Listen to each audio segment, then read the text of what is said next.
Hello, and welcome to the annual Trails and Bikeways Update interactive map how-to video.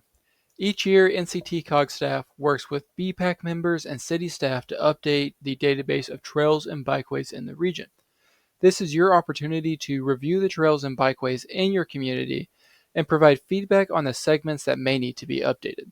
This how-to video is meant to help you understand the edit submittal options and then make and submit those edits in the interactive map. As a reminder, this regional map reflects locally adopted plans, so this map should reflect what is adopted and planned in your community. If you notice the regional map is different from your plan, don't worry about making edits. Please just submit your GIS data to the NCTCOG staff. The edits an agency can make fall into four options you see right here. The first option is to update an existing status, facility type for a trail or bikeway. This may be updating the status from planned to funded if the facility received funding, or maybe updating a missing trail name as well.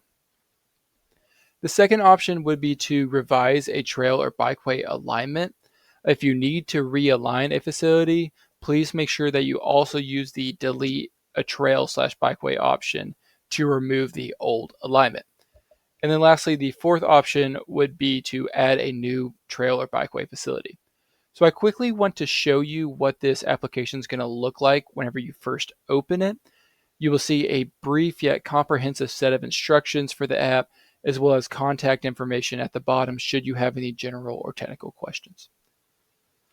Okay, so let's go ahead and take a look quickly at the overall interface of the application.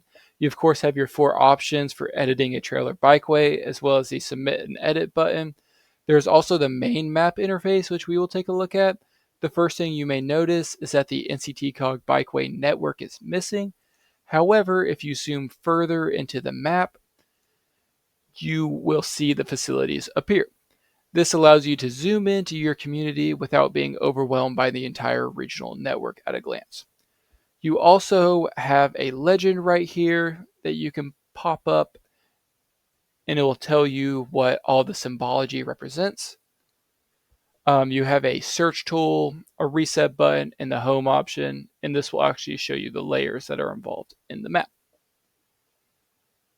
Okay, so now let's go over the editing process for each option. You will always begin editing by clicking the large blue Submit and Edit button right here. And this will take you to the four categories options that you can choose from. So for our first scenario, we are going to use this first option. And let's say we're in the city of Colleyville and we've received funding for a planned shared use path that connects the First United Methodist Church in Colleyville to the Colleyville Middle School. So I'm actually going to use the search tool here to quickly find that location.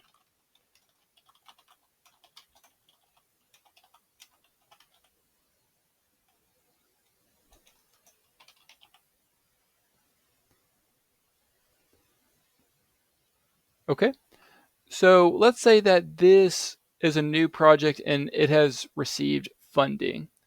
So just to repeat this process and show you once more, you will start by clicking Submit and Edit. Then you will click the first option to update the status from planned to funded. Once you've selected this option, you will notice this little orange dot. That means you are ready to start drawing.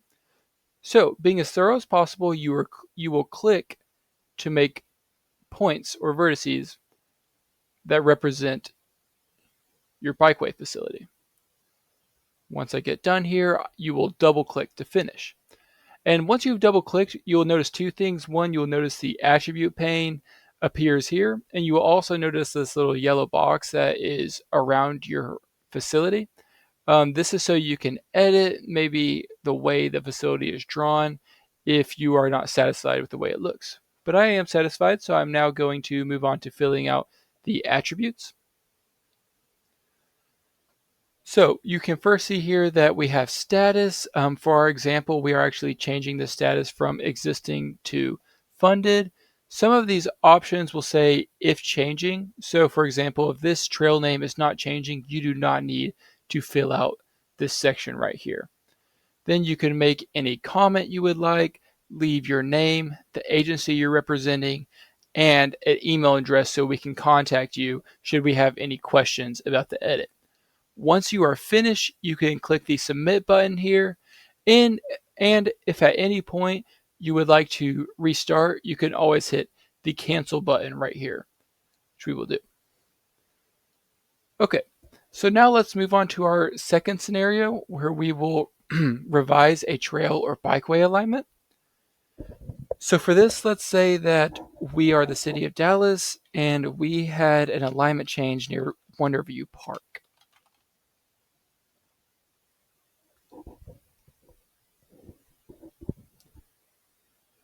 All right, so let's say that this planned shared use path has now changed its alignment to run along Van Cleve Drive here. What you would want to do is first click the submit and edit button. Then you would click the option that represents your use case. So in this case, we are revising this trail alignment. So we'd want to start where the alignment changed. So if it started right there, that is where our first click would be. Could then run along this row that represents our new alignment, and then finally double clicking once we are finished. And so here we can now fill out the status of our realignment. Let's say it's still just a planned trail. Change our facility type. This option is important if it's really just reminding you that if this is a revised alignment that you are proposing to delete, we are wanting you to ensure that you will delete the old alignment right here. So you just click yes. You could fill out all of the other attributes. So let me just do that for the purpose of showing you our next use case as well.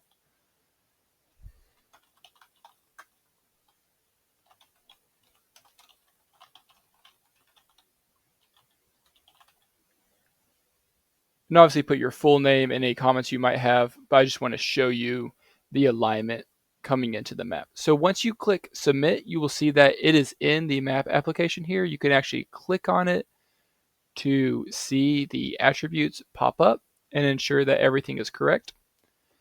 And so now this could bring us to our third option, which is deleting a trail or bikeway. So obviously you could delete an old trail that maybe never got funding for whatever reason, or if this is a realignment scenario, you would then click submit and edit, delete a trail or bikeway, and you would delete where the old alignment is. So once you have double clicked to finish your facility alignment, it would bring up these attributes. You would fill in the reason for deletion. Is this an alternative alignment to replace the deleted, or is there an alternative alignment to replace this deleted alignment? We would say yes, because we just drew that in. If yes, confirm that you have drawn that in, so on and so forth. Okay, so that would be the process of realigning and deleting. Obviously, I canceled out. You would go ahead and press submit it to finish your alignment. So now let's go ahead and take a look at the fourth option, which is adding a new trail or bikeway. I'm sure by now you are probably getting it, but let's go ahead and have a scenario anyways. So let's say that our trail was in or near Wigglyfield Dog Park in Denton. Spelled Wiggly wrong there. Okay, so let's say that in our plan, we are now going to connect these two proposed shared use paths with a new one that goes through the park. So we click submit and edit. We would click our option. We could then click the alignment that this new facility will have. And then this one's pretty simple. Just fill out the status, the trail name, facility type, any comments as to where this project came from. Maybe it's your new adopted plan, your name, agency representing, and email address. And then you would click submit at the finish of it. And that's it. Just as a reminder, we have a how-to guide with thorough written instructions as well if you'd like to take a look at that. And as a quick reference for instructions, you can always click this information icon at the top. So yeah, happy editing.